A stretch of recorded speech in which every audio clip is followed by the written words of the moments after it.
Hey everybody, so I am getting ready to go to the post office. I have 2 kits that I need to mail to clients that are in need. So don't forget, your donations not only pay for our subscriptions to do what we do, it also helps pay for postage, obviously, to mail these kits out and to purchase these kits for clients in need. So don't forget to donate if you're able to. That being said, welcome back to Client Stories with Amy, and boy do I have a case for you. This is what I've been working on for the past 2 weeks or so, about 2 weeks, and low matches. I have a good match at 98, Centimorgans, really good strong match, and he's got about maybe 5 or 6 like really close matches to him. I think there's like his first cousin's kids. There's like 5 or 6 of them very, very closely related to this 98 Centimorgan match. Beyond that little group of family, very, very little, like very little. Like I'm talking 9, 10, 11, 12, 15 Centimorgans that I usually don't like to mess with because they're so low, but I had to use them and I had to try to find and grasp at every single one. I have a few matches that belong to the family line that fits in somewhere, but their trees are not reflecting it. So NPEs, adoptions, something going on in their family tree. There's probably like maybe 5 of them, and they're good matches. They're like 50, 60, 70 Centimorgans. There's a couple that are like about 100. I think there's 2 at about 100. Can't fit them into this known family line. And I kind of figured out why really, really quick once I was getting into those matches. So first curveball, one of our matches, 48 Centimorgans, he is an egg donation child. So he's a donor conceived child from an egg donation. I was like, crap.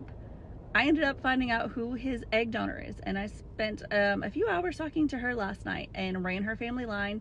She's gonna have to do 2 DNA tests, one for her, and her auntie or uncle is gonna have to do a test also on her birth certificate father's side. So she might be an NPE. She was told that her dad was her dad, and then when she was 25, her mom says, nope, just kidding, this person might be your dad. So she's got some questions about her parentage, and I can't tie her suspected birth father, birth certificate father, mom's line. I can't fit any of them into this family line that I can prove with DNA that the donor child is matching. Can't figure it out. So had to leave that line alone. I got some great information. I actually got the egg donor child in contact with his egg donor, which that was pretty cool. So then the second curveball is in 1880, husband and wife had a very large family, and they both passed away with very young children. Very young. Like I think the youngest one was like maybe a year or 2 old. And so this family line got all completely split up. They were sent to different families. 2 little girls were found walking in the streets by themselves, and 2 people completely unrelated to the family found them, scooped them up, and took them in their home and raised them as their own. So these 2 kids were raised by a family that's not biologically theirs. New names, new everything. So I'm suspecting that these orphan children, I believe these matches that I can't tie into the family line, I suspect that they belong to one of those orphan children. And I'm telling you, I don't even know if I found all the orphan children. There could be more of them out there that I just haven't been able to name and identify. I've got, I think, 6 or 7 right now, but huge wrench in everything.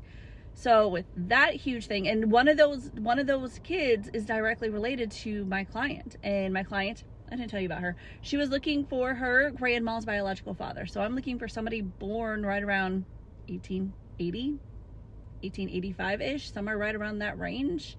So one of those orphan children, there was 2 that were of like 18, 19, 20 years old, but there was like 5 or 6 of these little kids of this family that were too young to take care of themselves.